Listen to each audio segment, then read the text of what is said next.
Ngayong araw mga kuys, magluluto naman tayo ngayon ng sobrang basic at sobrang dali na sweet and sour pork na kahit nasa bahay kayo ay kayang-kaya nyo gawin. Sobrang basic lang na ito mga kuys, ituturo ni Kuys Job sa inyo to.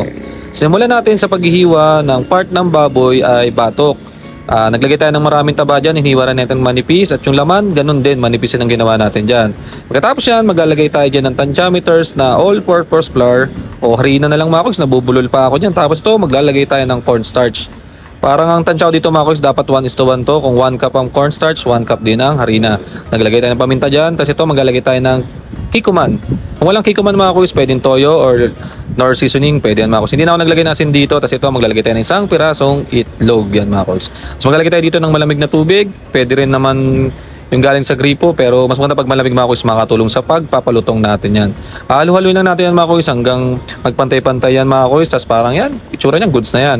So ito, sobrang simple na ng sauce ang gagawin natin. Maglalagay tayo dyan ng tomato ketchup, pwede rin banana ketchup mga kuys, walang problema. Kung anong available sa bahay nyo, goods yan. So maglalagay tayo ng suka dyan. Maglalagay rin tayo ulit dyan ng kikuman. Kung walang kikuman mga kuys, walang problema, toyo ilagay nyo.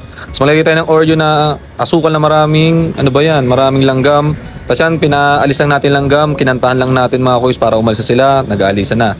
Naglagay tayo ng 3 kutsara doon ng asukal, tapos halo-halo lang. Yan mga kuys, ganun lang kasimple mga kuys ha. Pero pag sa mga Chinese restaurant mga kuys, marami talaga sila nilalagay, kaya talagang sobrang sarap. Yung sa atin, semi-sarap lang. Tapos yung sibuyas na pula, ganyan mga kuys, mas maganda sana kung sibuyas na puti mga kuys, o kung may yellow bell pepper pa, para mas makulay, mas masarap mga kuys. Tapos yan, sinimulan natin sa pagpiprito. Inuna natin dito yung taba. Ang gusto na sa taba na to, talagang medyo tutostahin natin to or toasted, nagiging bulol pa tayo mga kuys. Pagkatapos yan, piprito lang natin hanggang pag malalaman mo yan mga kuys, pag goods aangat kasi yan. Yan, di ba yan, nasa baba pa siya. Pero may kita mo mga kuys, mas marami mantika, mas maganda magprito ng ganito. Pag umangat na siya, tapos medyo nagba-brown-brown na yung mga kuys, nakita nyo. Hindi pa goods yan. Tapos yan, medyo nagdikit-dikitan. Madali lang naman yung mga kuys yan. No? Ganyan-ganyanin mo lang, maghiwalay din yan. Kaya tinan nyo mga kuys, ang ganda ng itsura mga kuys. So, alam nyo yung rebosado mga kuys, parang ganun ang style nito, parang rebosado. Yun, yan mga kuys, sobrang nipis naman yan. Tapos medyo malutong na yan, ahon na natin yan mga kuys. Quality mga kuys. Pero pag ibang ginagawa dito sa part ng pork na sweet and sour pork mga kuys, minsan kasim nilalagay nila goods yan para talagang malambot na malambot. Pero tayo, batok yung available. Tapos may taba, paborito natin taba, hindi pwedeng walang taba mga kuys. Tapos ito, sinunod naman natin yung laman naman ng pinirito natin. Yan. Ito naman laman mga kuys, hindi natin siya masyadong tutustahin katulad nung ginawa natin sa taba. Kasi ito, pag napasobra to, medyo matigas-tigas. Gusto natin malutong sa labas, malambot sa loob mga kuys. Yan na. Pagka ganyan na itsura niya mga kuys, konting-konti na lang, goods na yan, ahon na natin yan. Alam mo na mga kuys, sobrang basic lang na itong ginagawa natin. No? Kahit sino mga kuys, kayang-kaya to. Hindi natin pahirapan mga kuys, makakain tayo ng sweet and sour pork na ganyan lang yung mga ingredients natin mga kuys. Na masarap din naman syempre. Kahit naman nasa bahay tayo mga kuys, kung talagang madiskarte tayo sa mga ganito ingredients, kahit hindi kompleto, makagawa pa rin tayo mga kuys. Tayo naman ang kakain yan. Tapos ito, naglagay tayo ng sibuyas yan. Pwedeng wala to mga kuys, option na lang. Pwedeng di kayo maglagay ng gisa-gisa na sibuyas at bawang. Ako talaga, Pilipino tayo, gusto natin laging naggigisa. Yes, lagay tayo ng bawang dyan mga kuys. Sino nyo naman, no? Quality.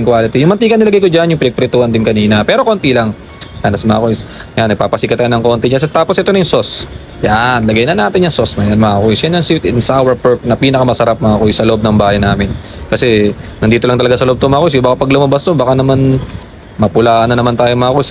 Ito lang yung way ko mga kuys ng sweet and sour pork. Pero kung trip nyo gayahin, simple lang, try nyo. Pero promise, masarap. Ilagay na natin yung mga gulay-gulay natin doon mga kuys. Kasi ito, lagay na natin yung baboy natin. Sobrang basic lang naman. Nakita nyo mga kuys, oh. Walang kahirap-hirap gumawa si Kuys Job ng sweet and sour pork. Tining naman, oh, binabato-bato niya lang sa area mga kuys. Pero walang nalalaglag dyan. Tapos yan, toss lang tayong toss yan. Kasi ito, nakikita ko lang sa mga Chinese to mga kuys. Pero akala ko nga nung una, nagpapasikat lang sila. Pero hindi mga kuys, mas maganda pagka ginawa nyo to, mas nahahalo ng maganda-ganda. Tapos yun mga kuys, so, nahahalo yung apoy sa ilalim, lalot kahoy yung gamit natin, talaga nagkakaroon ng smoky flavor. Yan mga kuys, so, nakita nyo, ganyan lang gumawa ng sweet and sour pork. Salamat mga kuys, tara kain.